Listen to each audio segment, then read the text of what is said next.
All right, so let's get into it. First up is Lizzo. Yeah, it's fair use, fair use.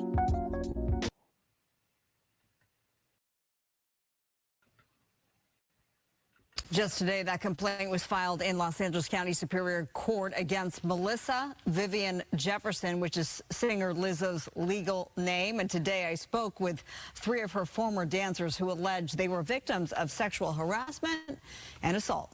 I even remember making a joke about the performer's like lotion on her body, just to like have something to say about the fact that I just, touched somebody that I did not want to touch. Did she make you touch her specifically somewhere or just the body in general? Her breasts. Those are plaintiffs Ariana Davis, Crystal Williams, and Noel Rodriguez. Those are the three former employees who allege misconduct by Lizzo, including sexual, religious, and racial harassment, as well as disability discrimination, assault, and false imprisonment.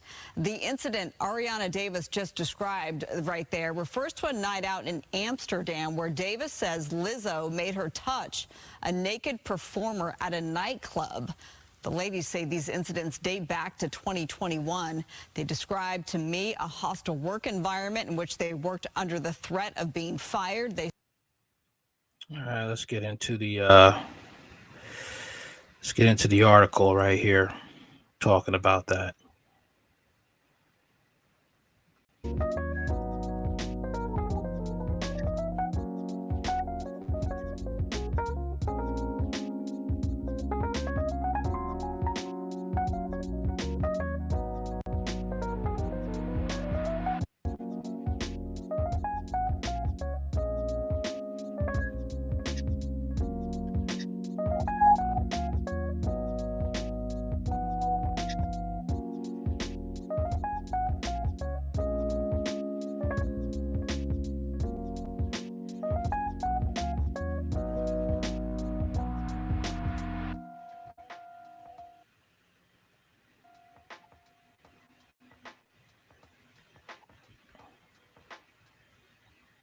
All right, here we are. Lizzo accused of sexually harassing and weight shaming dancers in lawsuit. That'll make no sense to weight shame when you are a certain weight that not many people want, unless it's really a fetish. Just being honest. Looks like Lizzo has a new legal problem on her hands, as three former dancers have levied some serious allegations against the rumorous singer.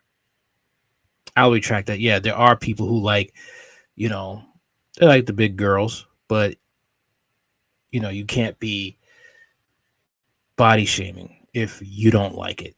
Specifically, the lawsuit accuses the 35-year-old of everything from fat shaming to sexual harassment to workplace hostility.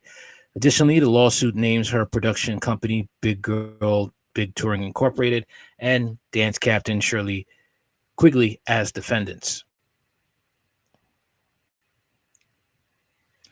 NBC News broke the story on Tuesday, August 1st, and the lawsuit was filed that day through the Los Angeles Superior Court.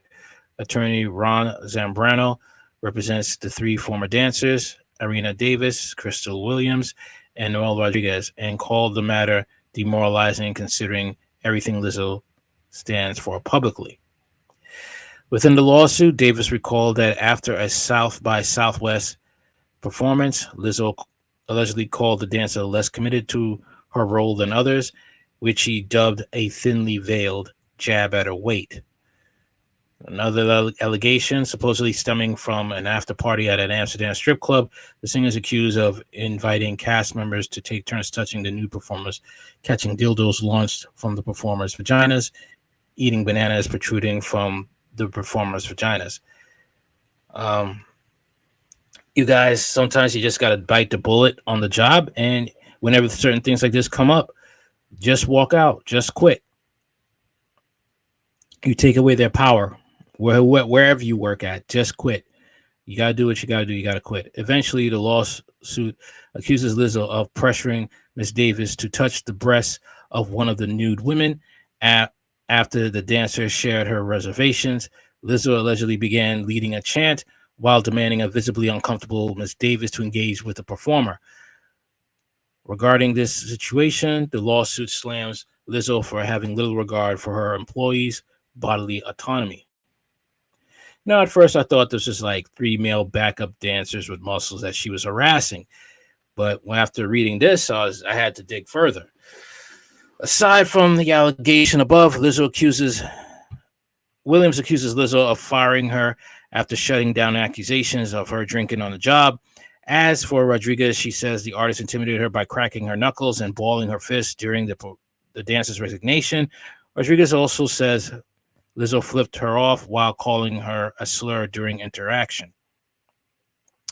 It's essential to add that the dance captain Shirley Quigley is also accused of proselytizing to any and all in her presence, regardless of protestations, prompting allegations of religious harassment.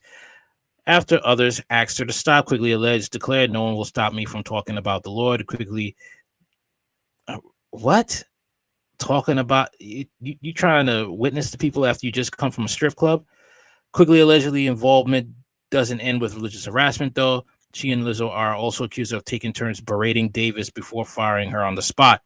As for the singer's production company, the lawsuit accuses employees of making comments charged with racial and fatphobic comments. Once the word broke, the news understandably took many fans by surprise. Check out what allegations are against Lizzo below. Okay. There are no further updates at this time. Lizzo hasn't publicly acknowledged the lawsuit via social media. Well, she should, because this could get extremely ugly. And these people could just, you don't want to get too much of a say. So she has to act on it. But I believe that, her personality already says that she's kind of the type that will be nasty and aggressive and mean. And she will try to run over people.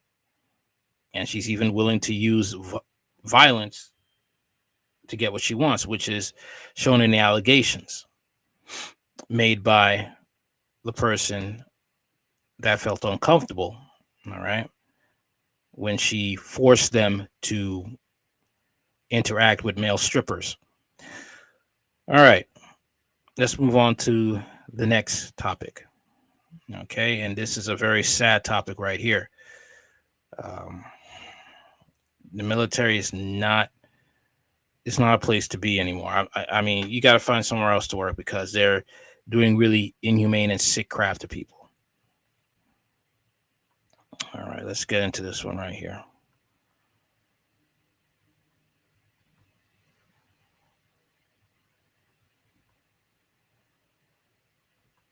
I can't believe this story, because this story is really messed up. Just I don't even know what to say. I just think they should sue. And Benjamin Crump, any credible lawyer, get behind this one after you hear what's going on. It was decomposed. Channel 2's Justin Carter, live in Marietta for us. And Justin, his mother says it was so bad they couldn't even have a proper funeral. Yeah, this is heartbreaking, George. Mom says that she dropped her son off at the airport the day before Mother's Day, but it wasn't until 11 days later, when two Cobb County police officers went to go knock on her door, she knew something was wrong. It's a Facebook video that still haunts Carolyn Gilreath. Her son, 31-year-old Desmond Crutchfield, showing off the views inside of his hotel room in Munich, Germany. It was just stunned. She says he sent a text message on Mother's Day letting her know that he made it safely. He was a contractor for the U.S. Army installing fiber optics technology on base. He said that he'll be returning, estimated time about 5 to 6 weeks. But days went by. She called, sent text messages, but her son went silent. It was very unusual for me to not get a response. On May 24th, 11 days after he left Marietta, Gilreath gets a knock on the door. Two officers came with a notification, a piece of paper, that I need to contact the United States consulate. They told her son, Desmond Crutchfield, was dead. Authorities in Germany said that he fell 5 stories out of his hotel room. They claimed it was an accident. By the time he got here from Germany, he was already severely decomposed. She says that he was unrecognizable. He hadn't been embalmed. She says that she called German authorities to get an official report. It was said that, it's for Germany officials' investigations only. A spokesperson from the U.S. Department of State wrote in part, quote, that when a U.S. citizen dies abroad, the department provides all appropriate consular assistance to the family and friends. Out of respect for the privacy of the family, we have no further comment. You don't treat a human being that way. And at the end of the day, it's my baby. And I'll never see him again. And I just pray that God will reveal to me what really caused his death. Wow. Channel 2's Justin Carter joining us back live. So devastating for that mother. You've learned there could be video now of this? What kind of video? Yeah, George, that's what German authorities told that mom. She says that German authorities, though, will not release that video because it is against the law. There's also... That's nonsense. People need to get behind this woman. GoFundMe, take this story, keep running it until there is justice. Keep running the story. Look up information. Those of you who are Black content creators, take this time out to make sure her story goes viral. That is what I'm going to say. All right. You know me, it's time to read this article because this is unacceptable. Unacceptable.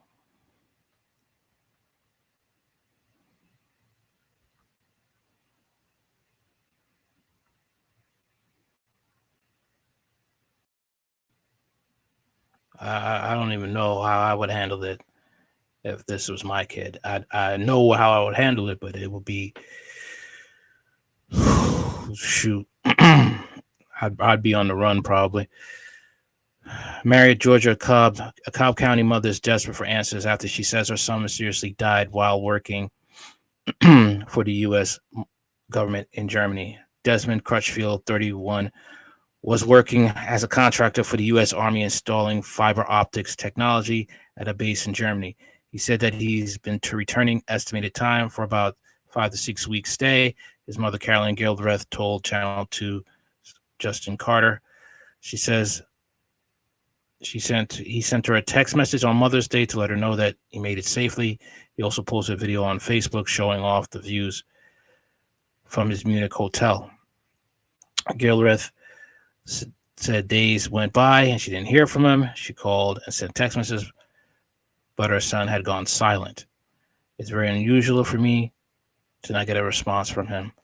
On May 24th, just 11 days after her son left Marietta, Gilbreth got a knock on the door and that no parent wants to receive. 2 officers came with notification, a piece of paper indicating that they had some news for her and I need to contact the United States Consul. Gilbreth said, they told me my son was dead. Authorities in Germany say he accidentally fell 5 stories out of his hotel window. By the time he got here from Germany, he already had severely decomposed at the point where I could briefly view his body to say that it was him. Crutchfield's body had not been embalmed. Gilbreth say her son was unrecognizable.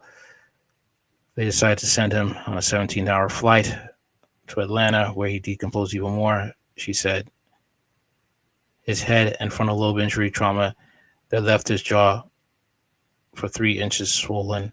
She said the only way she could identify him was by the turtle necklace he was wearing.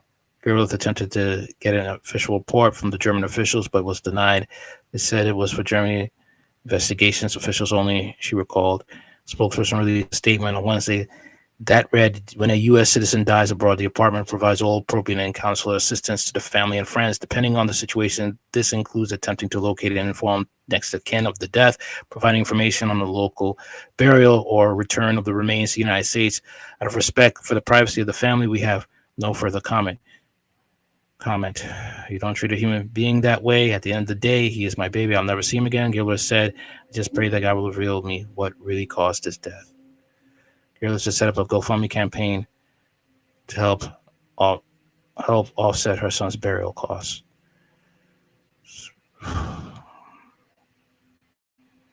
I pray that she finds all the resources she needs to get the people who did this to her son, to find out what happened. Okay? That's what needs to be found out. Here's another situation where I this right here. There's also a sad story, but I also have a lot to say about this one.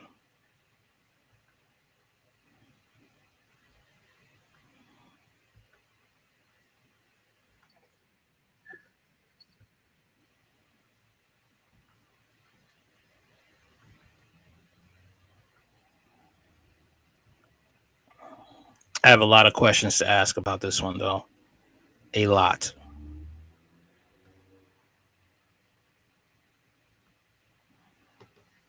On News Nation Prime. Last night, we told you about 27-year-old Denisha Montgomery. She was a military police officer stationed in Germany when her family got a call that they will never forget. Here is a portion of that frantic call home from our story with investigative correspondent Rich McHugh. In this 12-minute video call with her family, she said she went with a group of military police from her unit off base to a water park. Said they had been drinking, and on the car ride back, they assaulted her. My thing is this. Why would you, as a married woman, go hanging out with men? I just want to know. Why would you do that? You're a married woman in the military. Why would you do that? People are going to look at me funny. I don't care. That is common sense. And I also saw, there's a lot. If they don't go into it,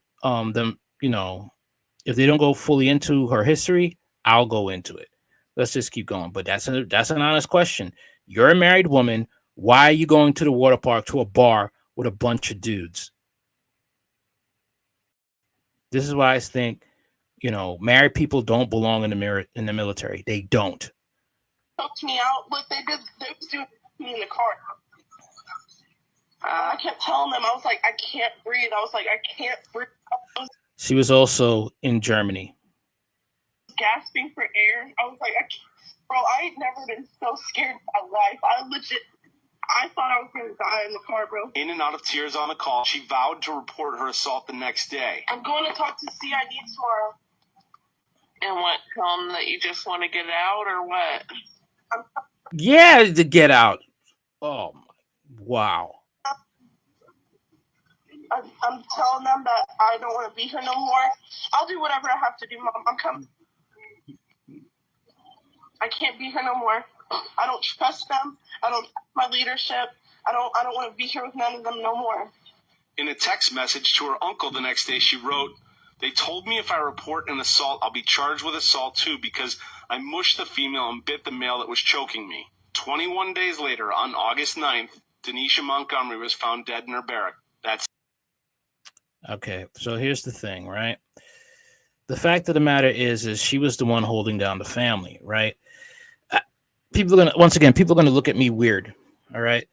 My thing is it's usually the man that goes to the military and the woman stays home. In marriage, like the man would be like, okay, honey, I'm going to go to the military and I'm going to go try to provide a better life for us. It ended up her doing that. And the husband stayed home with the 3 kids. Okay. You don't see her father in the picture. All right. That just goes to show you what type of family this is about. All right. It was really backwards. And it's just like she felt that she could do what she wants. And this is not the first time a woman has been hurt, raped in the military. And I don't understand why women are still signing up to go when you hear these stories over and over again. And especially with Black women, they definitely, they'll go to town on a Black woman. All right. But here's a story on it. Here's the article.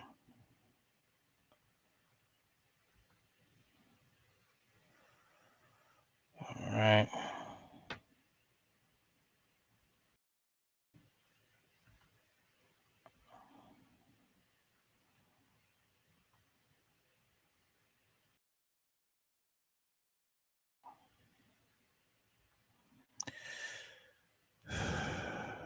Many questions, few answers. A year after Fort Stewart soldier's mysterious overseas death. All right. Fort Stewart, Georgia. Nearly a year ago, Fort Stewart soldier died overseas. Specialist Denisha Montgomery Smith was a military police officer, mother of two, and wife to her husband, John Smith. WJCL 222 News first reported on Montgomery Smith's death when she died in 2022.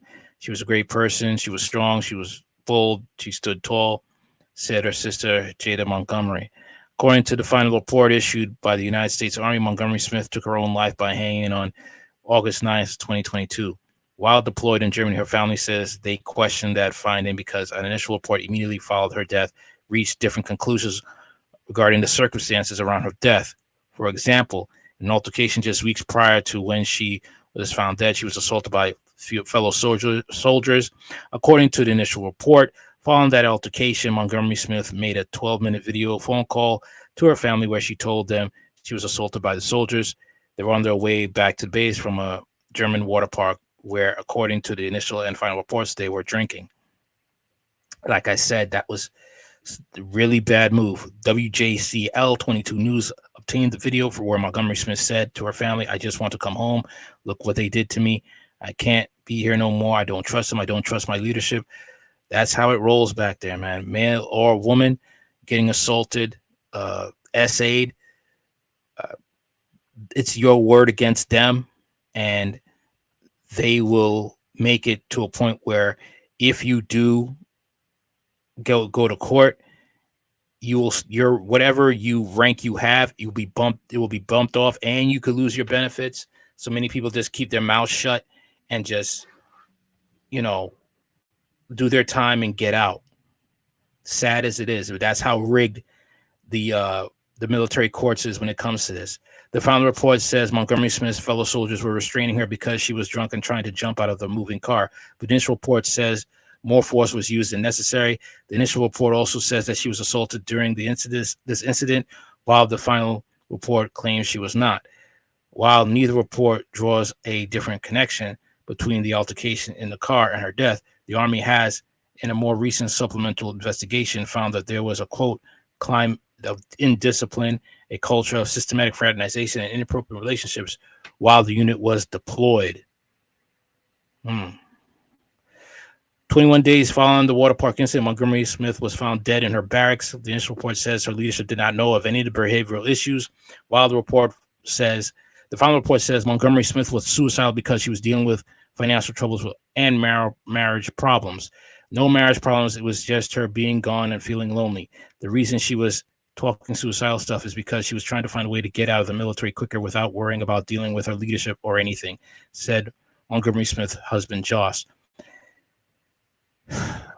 Why would you want her to go to the military, man? Why would you let her go? Josh added that she was supposed to come home just a few weeks following her death, that she was excited to be back with her family. The initial report also raised concerns about the position of her body when she was found dead in her barracks. It says that she was found asphyxiated within a barracks standalone closet, with her knees touching the bottom of the closet and her feet on the floor. This is abnormal. The investigative officer wrote, because she could have stand up at any time. The officer's report concluded that she died of suicide, but Montgomery Smith's manner of death is completely redacted in an initial report provided to WJCL 22 News. The cameras throughout the barracks weren't recording at the time of Montgomery's death. According to the Army, they were on, but the recording was turned off by mistake, despite the subsequent report from earlier this year stating someone suspiciously took the keys to her room. Wow.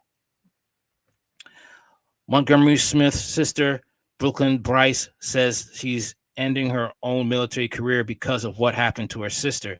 I'm getting out now because I can't be in a job where I don't feel at ease or safe, Price said.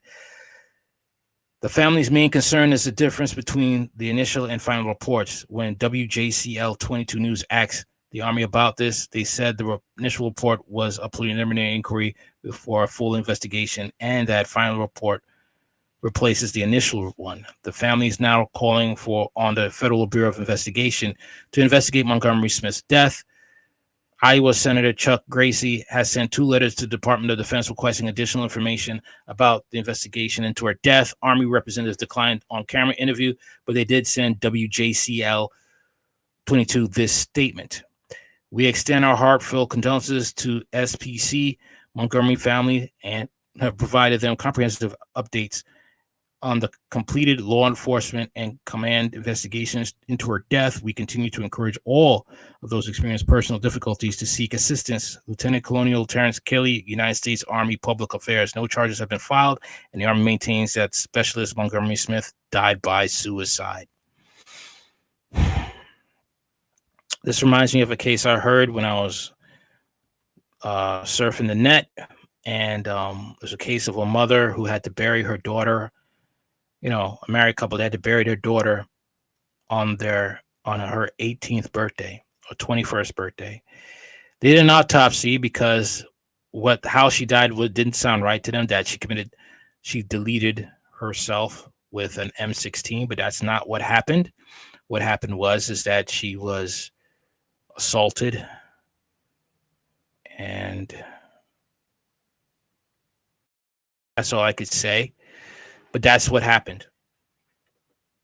That's how she died. Burying your kid on their birthday, I don't know what to think, what to say. Really don't. Okay, so how do you feel about eating bugs? How do you feel about the fact that you may have heard it, but look what they're trying to say about it. Look what they're trying to say about it. Okay.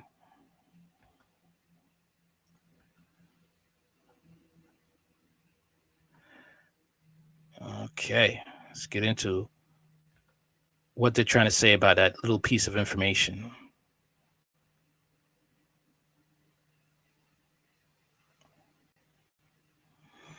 Isn't it nuts, the things that are true, they always try to make it like they're not true? Oh, I got information on this. I really do. Okay, let's check this out. All right, here we go.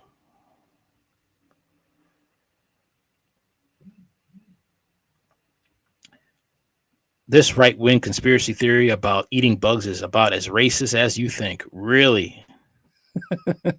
I will not eat the bugs became a meme on 4chan and emerged in conservative talk shows and political speech. But why has it gained traction? In the week's Code Switch, Gene Dempsey and NPR reporter Huang Jingyang dive into the sprawling conspiracy theory behind it. Proponents of the theory lean on the anti-Semitic trope that global elites have a plot to control the masses, in this case under the guise of climate change solutions by forcing them to eat bugs. Brett Neely helped edit the episode. Robert Rodriguez was the sound engineer. Thanks to Jerome Susky. Sorry, reading the wrong part. Okay. Of eating the bugs. All right. So, do you think that it's a conspiracy? Do you really think it is? No, it's not. It's conspiracy facts, and I will show you. Here we go. Because there's some people, that they use to promote this.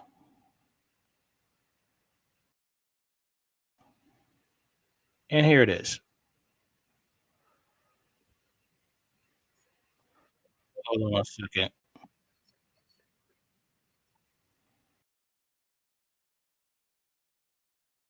Second. Here we go.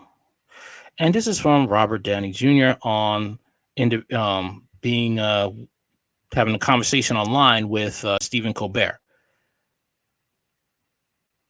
This is what he has to say about it.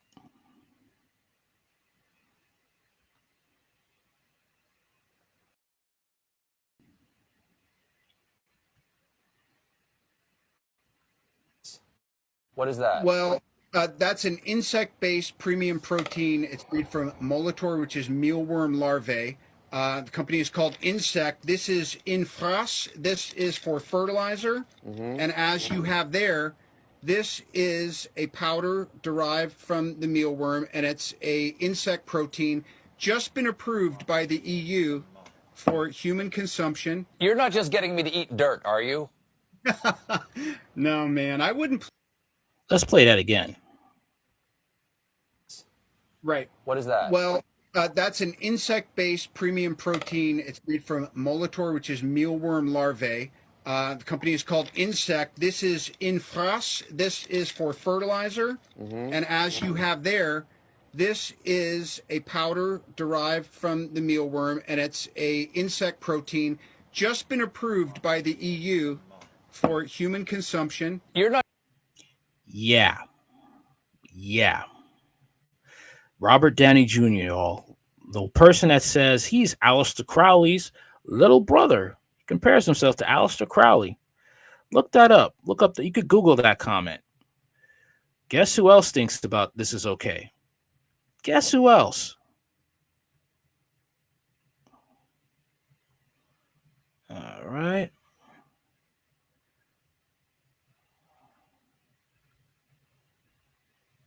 Yep. You know her. You know her very, very well.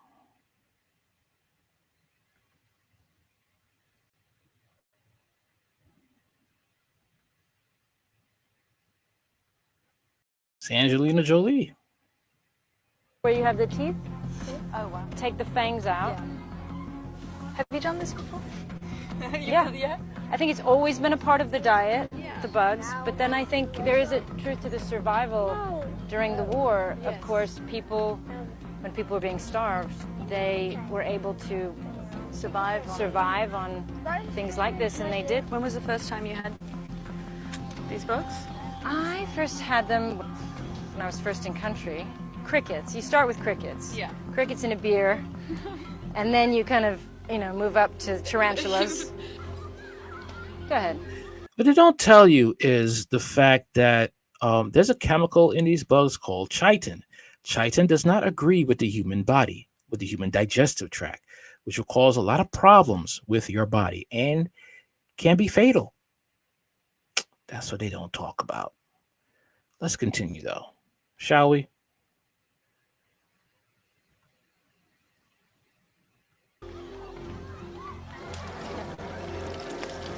How do you flip a scorpion? Good? Is that good, guys? Dinner. You want to share a spider? Hot?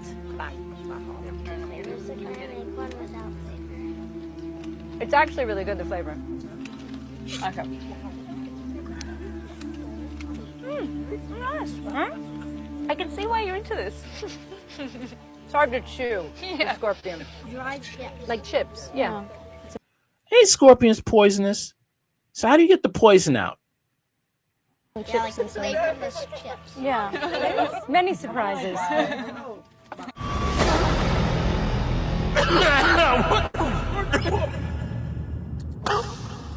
Right. What is that? Well, that's an insect-based premium protein. It's made from molitor, which is mealworm larvae.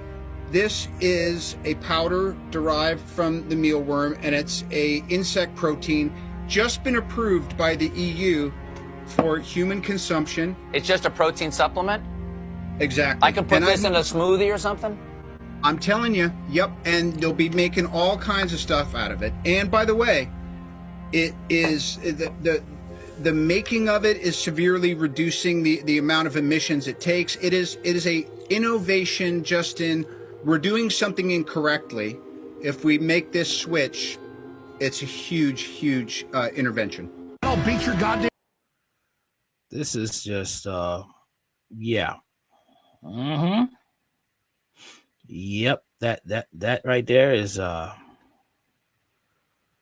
wow. Okay, so let's get into this one right here. Okay.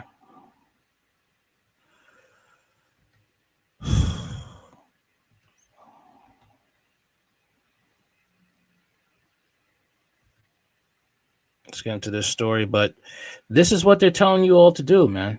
And they're using the Hollywood stars to advertise this this craziness. They're using them to advertise to eat bugs. In Italy, they have rejected this. They said, no, we're not going to do this. We're not going to eat bugs. Don't ask us to do it. It's not going to happen.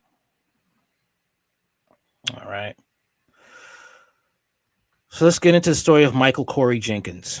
Many of you remember of the fact that police broke into a house with two black men, and they brutalized them in sick and inhumane ways. Michael Corey Jenkins was tased in the mouth. His tongue was damaged.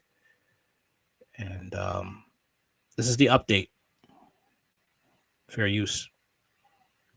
Authorities in Rankin County face a civil rights lawsuit in federal court. Well, this morning's filing alleges that Rankin County deputies, they beat and tortured two black men back in January. 12 News' Richard Lake has more on the filing and the allegations it contains.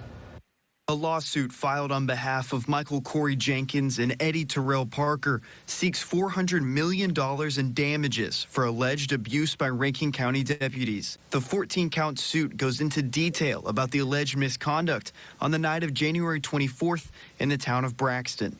That's where Jenkins was shot in his mouth, suffering near fatal injuries. Sexual assault, waterboarding, tasered while handcuffed, beating while handcuffed, constitutional violation after constitutional violation. Rankin County deputies Hunter Elward, Brett McAlpin, and Christian Deadman are among the 6 named in the lawsuit. The other 3 deputies have not yet been named. Rankin County Sheriff Brian Bailey is listed as well. Sheriff Brian Bailey acted negligently. Bailey acted carelessly. Bailey was reckless with deliberate indifference to the safety and constitutional rights of the plaintiffs. The Rankin County Sheriff's Office did not reply when asked for comment.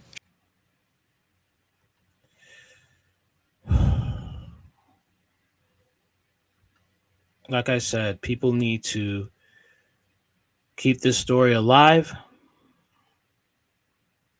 The story of those 2 people in the military and this story here with Michael Corey Jenkins. This story needs to be kept alive at all costs. Keep doing content on it. Keep doing updates.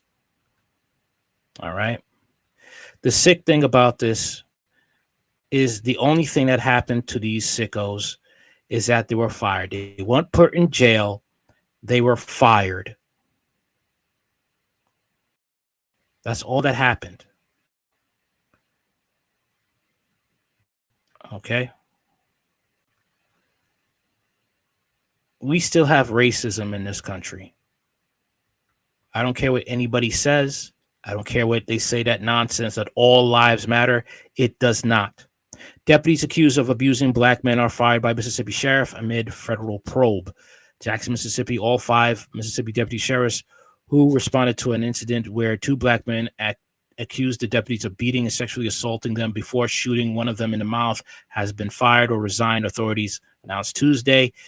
You guys need to start, black people who have channels, start making content, start finding out if these people are going to apply for law enforcement jobs in different states. Make sure they don't get ever to become a police officer or a sheriff in any other county in the United States ever again. Make it very difficult. Okay? Get their pictures on Facebook. All right? Start talking to whatever sheriff departments in every state that you could find and let them know about this story. I am not talking about doing anything violent, nothing like that. But make sure that their faces are plastered all over the internet. You make sure to notify every law enforcement, every county in the 50 states. to make sure their names are known and they do not get a job. They do not get to be behind a badge or a gun ever again. That's what needs to happen. All 5 Mississippi deputy sheriffs who responded to an incident where 2 black men accused the deputies of beating and sexually assaulting them before shooting one of them in the mouth have been fired and resigned, authorities announced Tuesday. The announcement comes months after Michael Corey Jenkins and his friend Eddie Terrell Parker said deputies from Rankin County Sheriff's Department burst into the home without a warrant. The men said deputies beat them, assaulted them with a sex toy, and shocked them repeatedly with a taser in a roughly 90-minute period during the January 24th episode, Jenkins and Parker said. Jenkins said one of the deputies shoved a gun in his mouth and then fired the weapon, leaving him with a serious injuries to his face and jaw. The Justice Department opened a civil rights investigation into the Rankin County Sheriff's Department after the episode. Rankin County Sheriff Brian Bailey announced Tuesday that the deputies involved in the episode had been fired and some have already resigned. He would not provide the names of the deputies who had been terminated or say how many law enforcement officers were fired. Bailey would not answer additional questions about the episode. Okay. Due to recent developments, including findings during our investigation, those deputies that were still employed by this department have all been terminated, Bailey said at a news conference. We understand, you know what? The family needs to demand an independent investigation and to get the names of those deputies to make sure they are never in law enforcement ever again. I repeat, never. We understand that the alleged actions of these deputies have eroded the public's trust in the department. Rest assured that we will work diligently to restore that trust. Do not trust these people. Do not trust these white supremacists behind badges. Bailey's announcement also followed an Associated Press investigation that found several deputies who were involved in the episode were also linked to at least 4 violent encounters with black men since 2019 that left 2 dead, another with lasting injuries. Deputies who had been accepted to the Sheriff's Office Special Response Team, a tactical unit whose members received advanced training, were involved in each of the 4 encounters. Deputies said the raid was prompted by a report of drug activity at the home. Police and court records obtained by the AP revealed that the identities of the 2 deputies at the Jenkins raid, Hunter Elward and Christian Dedman, it was not immediately clear whether any of the deputies had attorneys who could comment on their behalf.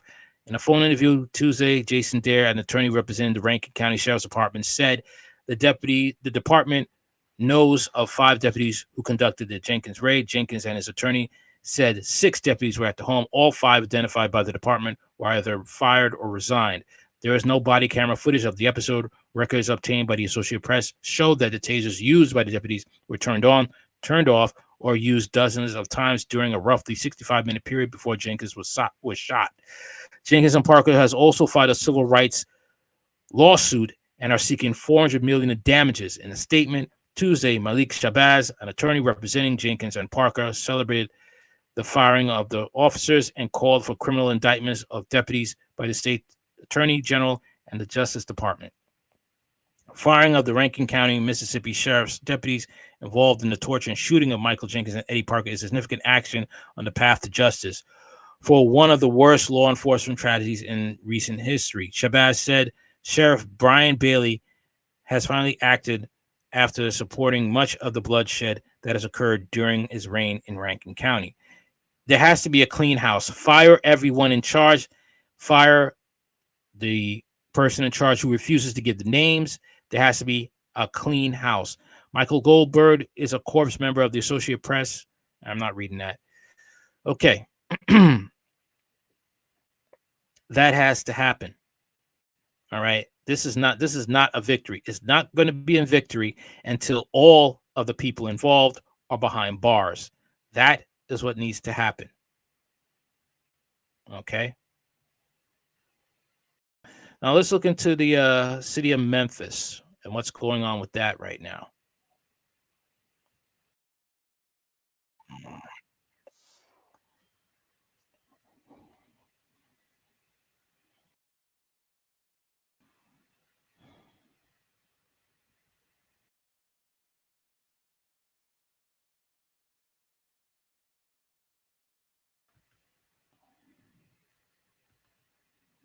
Remember the Tyree Nichols situation? Let's get into it.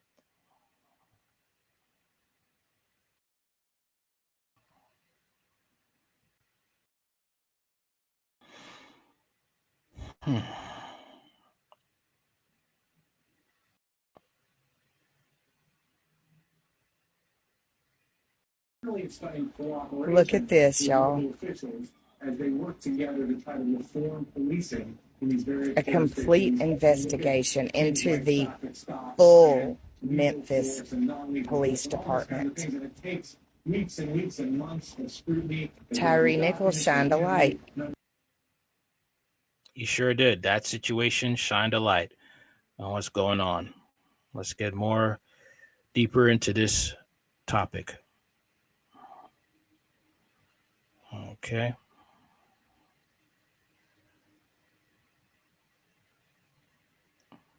All right.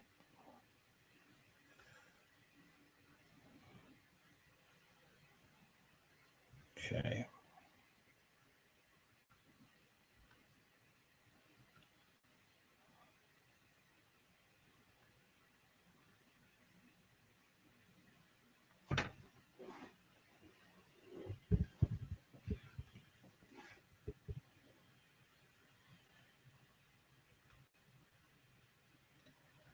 All right, just give it a little bit of time.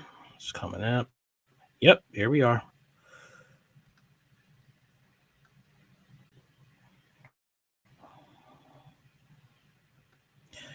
Breaking: Department of Justice launched a civil rights investigation into the city of Memphis and police department. All right. Department of Justice, DOJ, has reportedly launched civil rights investigation into the city of Memphis and Memphis Police Department. According to CNN, the investigation was announced Thursday. Additionally, the investigation arrives months after the passing of Tyree Nichols. Nichols was fatally beaten by the Memphis authorities following a traffic stop in January. According to the outlet, the federal probe seeks to determine whether the Memphis Police Department has committed systematic violations of the U.S. Constitution or federal law. The outlet explicitly notes that the federal investigation is separate from the probe launched regarding Nichols' death. Additionally, attorneys on behalf of the Justice Department's Civil Rights Division and the Western District of Tennessee has reportedly explained that the investigation was not prompted by one incident. However, it was prompted by multiple reports of violation and racism allegedly committed by the Memphis Police Department, as per Commercial Appeal. Attorney General Merrick Garland explained the intention of the investigation via statement shared by CNN. Okay, at the Justice Department, we are committed to using all our tools to help ensure that the Memphis residents have a safe community and trust in the actions of law enforcement.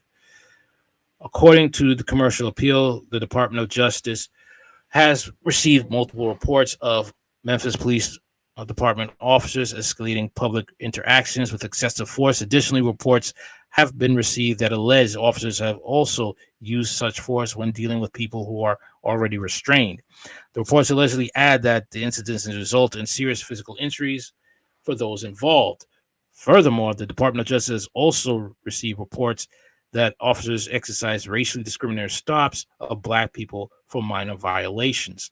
Other information indicates that the Memphis Police Department may be using an approach to street enforcement that can result in violations of federal law, including racially discriminatory stops of Black people for minor violations. Justice Department Civil Rights Division Assistant Attorney General Kristen Clark shared such encounters can be harmful and also violate the law. A review indicates that even in a majority Black city, Memphis Police Department traffic enforcement may focus disproportionately on the Black community. According to Clark, the department plans to work expeditiously on the investigation. Additionally, Clark explained that a public report will be shared regarding its findings. If there is reasonable cause to believe there is a pattern of or practice of constitutional or statutory violations, we will issue a public report of our conclusions. Additionally, Clark explained that the federal authorities will attempt to work cooperatively with the city and the police department to implement remedies for the findings. We will then aim to work cooperatively with the city and the police department to reach an agreement on remedies. However, commercial appeal reports that if no remedy can be agreed upon between the two entities, the Department of Justice may bring civil lawsuits to seek an injunctive relief. According to Clark, the Memphis police chief and the chief legal officer of the city have pledged their cooperation.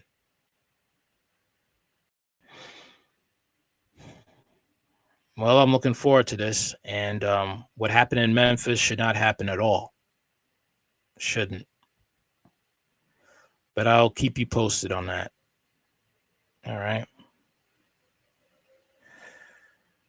But let's get into this story with Obama and the chef.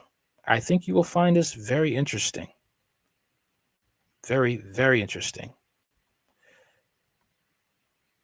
A lot of people want to say, oh, this is conspiracy theory. No.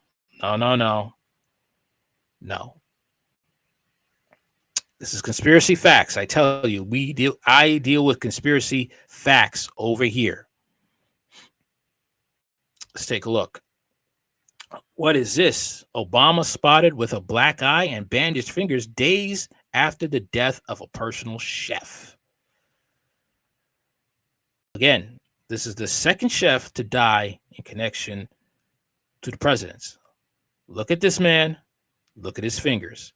Barack H. Obama has been spotted in public for the first time since the mysterious drowning death of his long-term personal chef, Tafari Campbell.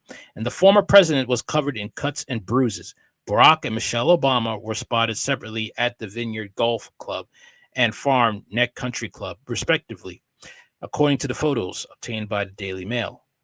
I don't know why this is not going to be. Why isn't this hitting headlines? You know, why is it?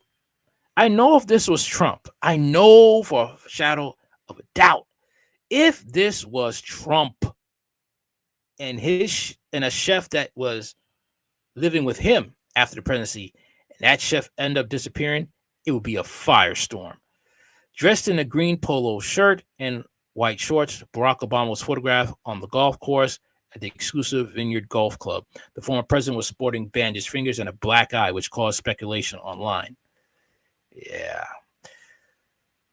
Citizen journalist Travis of Flint, Michigan, wrote just days after his personal chef and friend died in a very mysterious paddleboarding accident, Barack Obama appears to have injured fingers and a black eye. We still don't know who the other person was, and Obama loves paddleboarding. I think we all guess what happened at this point. Look at him. Look at him. Michelle, on the other hand, was involved in a high-intensity tennis game with 3 of her friends at the nearby Farm Neck Country Club. Yeah. She's just going with the flow, just playing tennis, her friends playing with her too. Ain't nobody asking questions about what happened that night. As previously reported, Martha's Vineyard law enforcement appears to have a significant void in the details surrounding the tragic drowning of Obama's private chef, Tafari Campbell. The log of the 911 distress call received on the night of the accident conspicuously omits the reason for the call. Tafari Campbell, 45, met his tragic end while paddleboarding on the Great Edgard Pond, Martha's Vineyard, on Sunday night. He was reportedly not alone, but local police have yet to disclose the other person's identity. Police confirmed Campbell was visiting Martha's Vineyard and was employed by the Obamas at the time of his death. Barack and Michelle Obama were not present at their home, but were in town when the incident occurred. On the night of the incident, the Edgerton Police Department logs confirmed the receipt of a 911 distress call at precisely 7:46 p.m., reporting the 45-year-old struggling to stay afloat on the surface before he drowned. Oddly, the call shows the reason for this call was as blank, an inconsistency considering that all other calls made that night had their reasons clearly mentioned. Dispatch calls between Martha's Vineyard Emergency Services confirm the presence of a second paddleboarder with Campbell, according to a statement from the Massachusetts State Police Department. Reported by Mass Live, the unidentified paddleboarder tried to swim to Campbell, but tragically did not reach him in time. After the failed rescue attempt, the individual managed to swim back to shore and alerted someone who then called 911. A female made the initial 911 call, who as of 8:18 p.m. was actively searching for Campbell on a boat, per Daily Mail. Adding them to the mystery, the call's origin was marked as Wilson's Landing, a popular paddleboard launch site roughly 2 miles from the Obama residence on Turkey Land Cove. This information contradicts the Massachusetts State Police record stating that the first call originated from the Obama's residence. Yeah, man, this whole thing is just super weird. But I'm just going to be honest with you, man. We all know what happened. We all know. And it's sad to say, but I don't think the truth is going to come out. I want to know what happened to his wife and those boys that he has. What's her statement? Is she going to come out and say anything? That's what I want to know. Or did the Obamas force her to sign an NDA?